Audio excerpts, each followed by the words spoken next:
అత్తయ్య ఇప్పుడేమంటారు? గగన్ బావ తార విషయంలో ఎలా ఉన్నాడో చూసారా? బావకి తారంటే ఏమాత్రం ఇష్టం లేదత్తయ్య.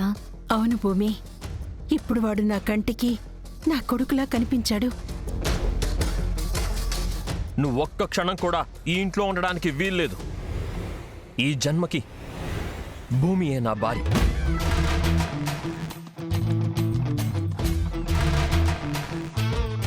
వెళ్ళిపో. I said get out.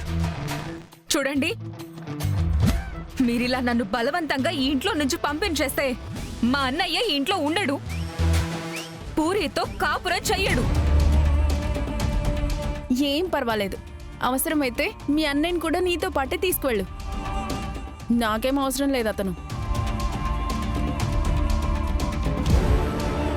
Correct puri, నువ్వు ఇలాగే స్ట్రాంగ్గా ఉండాలి. మా అన్నయ్య ఇక్కడ ఉండుంటే ఎవ్వరూ ఇలా నాతో మాట్లాడి ఉండేవాళ్ళు కాదు. తను ఉన్నా లేకపోయినా మా నిర్ణయం మాత్రం ఇదే. నువ్వు ఇంట్లో ఉండడానికి వీల్లేదు, వెళ్ళిపో.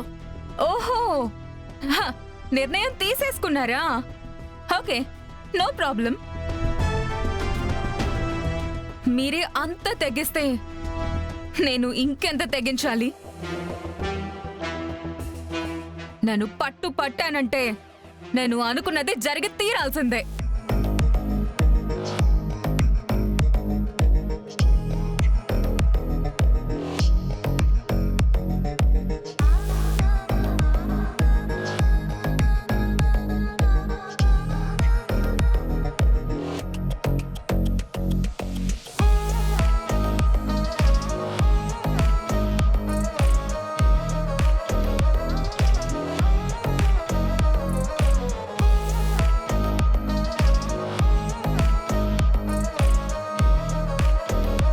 ఏయ్, ఏం చేస్తున్నావు?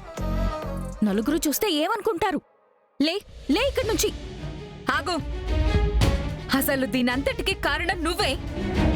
గగన్ గారితో చెప్పి నన్ను ఇంట్లో నుంచి బయట గెంటించింది నువ్వే. నేను చెప్పడం ఏంటి? గగన్ బావకే నువ్వు ఇంట్లో ఉండడం ఇష్టం లేక అందుకే బయటికి పంపిస్తున్నాడు.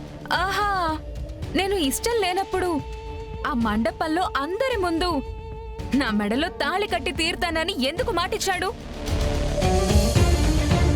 అలా మాట ఇవ్వడం వల్లే కదా మా అన్నయ్య ధ్రువ పూరి మెడలో తాళి కట్టాడు.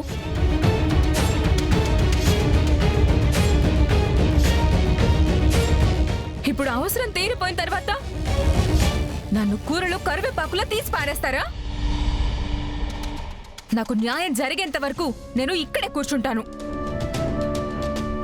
ఇప్పుడే మీడియా వాళ్ళకి ఫోన్ చేస్తాను, అందరూ వస్తారు, ఇక్కడ జరిగేదంతా మొత్తం కవర్ చేస్తారు. ఒక ఆడపిల్లకి అన్యాయం జరిగితే దాని ఫలితం ఎలా ఉంటుందో మీ అందరికీ చూపిస్తాను.